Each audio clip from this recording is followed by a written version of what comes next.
Kokia nuostabi prisikėlimo žinia.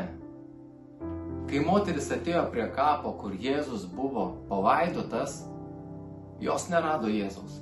Jos rado du vyrus spindinčiais drabužiais, viešpaties angelus, kurie pasakė, Luko Evangelija 24 skyriui 5-6 eilutė, kam ieškote gyvojo tarp mirusių?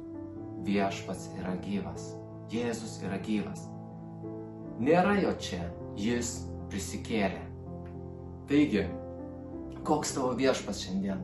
Koks tavo santykis su juo šiandieną? Galbūt eini į bažnyčią, galbūt kartais pasimeldi.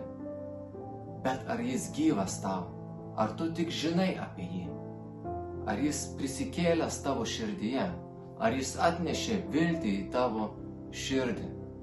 Ir ar tai nėra tik religinga dalis tavo gyvenime, kažkoks dievotumas, kažkoks pamaldumas, bet be pačio gyvo Jėzaus, sako, jo nėra tarp mirusių.